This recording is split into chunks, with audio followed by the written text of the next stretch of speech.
Hello fragrance family and friends, I'm Tommy with Studio Sense and I'm bringing you another video review today. Actually today's kind of a twofer. We've got two fragrances that were released earlier in 2020, one I believe in January, one in February, so they're not quite a year old still yet, so I consider them new releases. One from the house of Rochas and one from the house of Issey Miyake. So when we return, we're going to go over those two fragrances, talk about why we're talking about blue fragrances in cold weather, that and more, so stay tuned.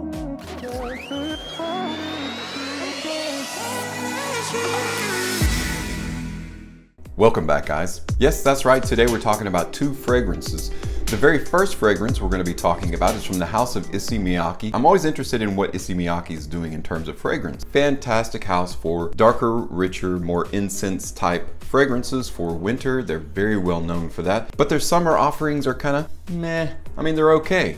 Some of them, you know, I like their summer edition. Every year when they release the Issey Miyake summer edition fragrance, it's always kind of nice. The fragrance that of course I'm referring to is Issey Miyake's Fusion d'Issey. This fragrance kind of came and went. It wasn't really on my radar. I decided to pick it up the other day when I ran across it on one of my favorite discounters, and I'll leave a link in the description below, so if you're interested you can also pick it up. It is at a fantastic price. This is actually a tester. Normally I'll do a full unboxing and things of that nature, but I wanted to save you guys some time today because it's just going to be an overview of what I think of this fragrance straight off the top. Fusion d'Issey is an eau de toilette concentration. It comes in two sizes. This is the 100 ml and there's a 50 ml bottle as well. Let's go ahead and talk about the notes. Fusion d'Issey was created by Natalie Lorson, one of my favorite female perfumers, and in the top it's got lemon, coconut water, and fig nectar.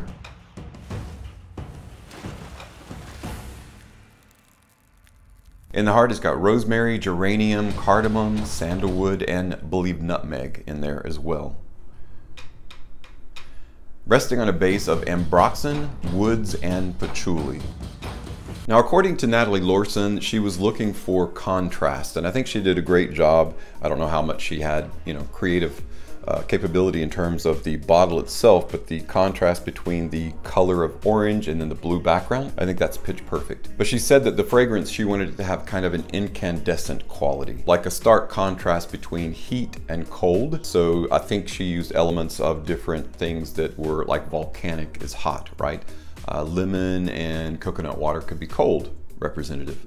So a fusion of hot and cold is the new masculinity. It sounds like a really nice idea of taking elemental notes and bringing them together and saying, hey, why can't we have spring and summer in fall and winter? Combining all four seasons into one bottle. Just to make this clear, it's not billed as a crossover fragrance. That's just me saying that. And I'm hoping that it's going to be a decent blue fragrance. It's going to be kind of a cool crossover fragrance. So let's check out the juice. For those interested in batch, it's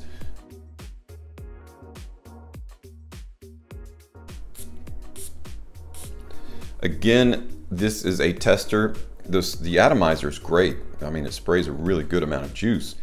It's almost like it's pressurized. It doesn't take a lot of pressure to throw a bunch of juice out there.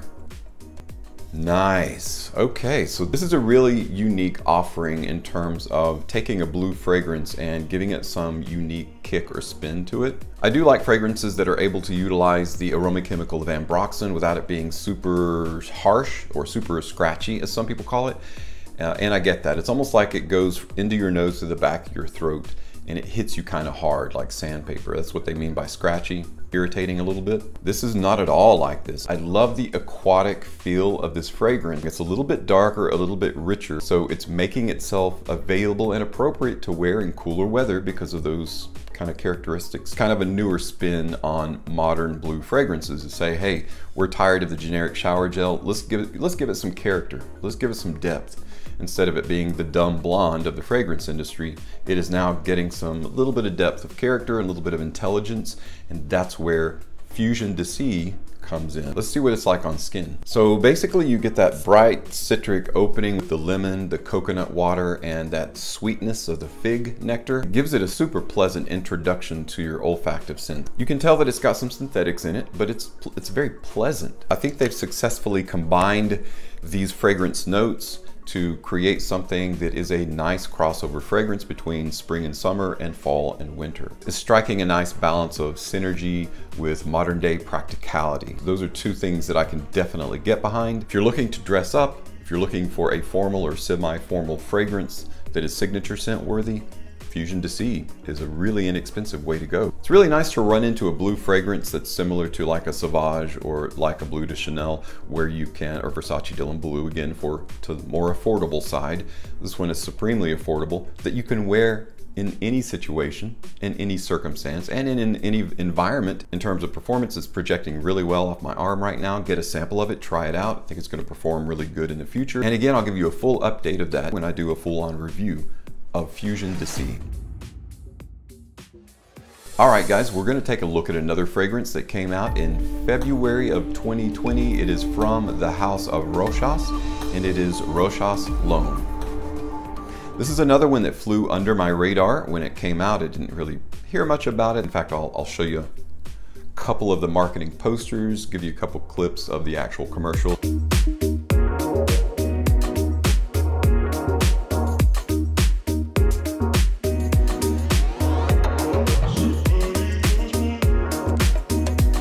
The bottle is really nice. I do like that flagon. It's all glass with a metal nameplate, and you've got a silver lid with Rochas in the top of it. Lid comes off like that, kind of cool. Got silver on the top. Atomizer looks great. A lot of fragrances are doing this. It looks like they're mimicking a DSLR camera lens, although this one does have a slight oval pitch to it. So the bottle is a really nice deep blue, and it's got accented with those stripes, kind of a ridged, and it with a nice silver nameplate on it and silver accents. L'Homme Rochas is an eau de toilette concentration. It comes in, this is 100 ml size, but it also comes in 40 and 60. Blood orange, pineapple, and cardamom in the top, geranium, juniper berry, and basil in the heart, resting on a base of patchouli, moss, and tonka bean. Now I expect this one to be a little bit blue, but also a little bit kind of barbershop, you know, a slightly dapper, kind of like Fusion D'Cie. It's a combination of blue fragrance along with a fougere, along with a little bit of a oriental slice in there as well. Let's take a look at the juice. This is supposedly a romantic, sensual scent for a neo-French lover, like the new French. Wow. That atomizer is nice. Now this is not a tester. I did get it brand new, but I guess it was primed and ready to go. Wow, man, this is 2 for 2. I love surprises like this. A lot of times you'll get a bundle of fragrances, and out of 5, maybe 2 will be good or 3 will be good. Both of these are fantastic. If you've never read the book Blink by Malcolm Gladwell, check it out. He also did The Tipping Point and a few others that were really good. Something about a giant. Anyway, Malcolm Gladwell, Blink. It's about developing your sense of intuition. People that train people to take tests and to pass them.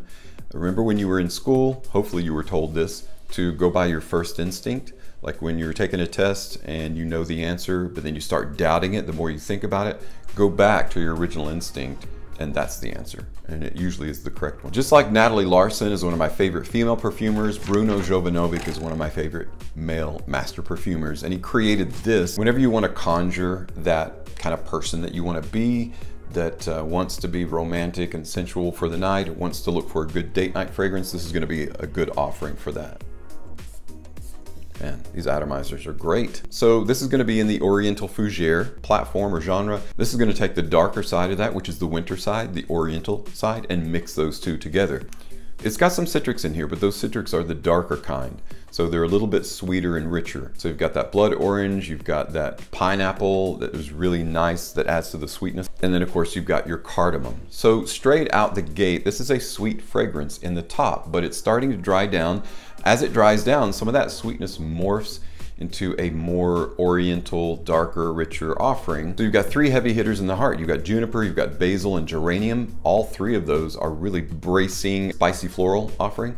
So I really like that. Very masculine notes, trifecta of those 3. And then of course the very manly, mature tonka bean, moss, and earthy patchouli. So we bring it right back around. This is not at all the barbershop that I was talking about, but it is a mature kind of side of that. It is a mature man's fougere. This is not a young man's fragrance, although if you're a teen or a preteen, I wouldn't recommend necessarily wearing this. It's got a little bit of sensual maturity to it. So if you're a younger man out there and looking for something new in your repertoire or in your fragrance arsenal, Fusion to See might be a little bit better offering. It is mature as well, but it has a little bit of that bright-eyed, bushy-tailed kind of vibe to it, whereas this one is more of a world traveler. This one will work really well in semi-formal. I wouldn't dress it all the way up to formal, the black tie affair. It's got a little bit more of a playful side to it as well, so I wouldn't go full-on formal. Semi-formal is fine, and then casual all out. This is another one that has some darker characteristics as part of its backbone. The new modern twist of men's fragrances, especially blue fragrances, put on all-weather tires on them so that they can get some traction no matter what you're using them for. L'Homme Rochas. But they're both really, really good for what they are, and they're inexpensive. Again, I will leave links in the description below if you're interested in checking these out. Well, that'll wrap up my brief overview and first impressions of these two awesome blue fragrances. Thanks so much for stopping by and checking out my video today. As always, thank you so much for your support on my channel. I'm Tommy with Studio Sense, and I'll see you tomorrow.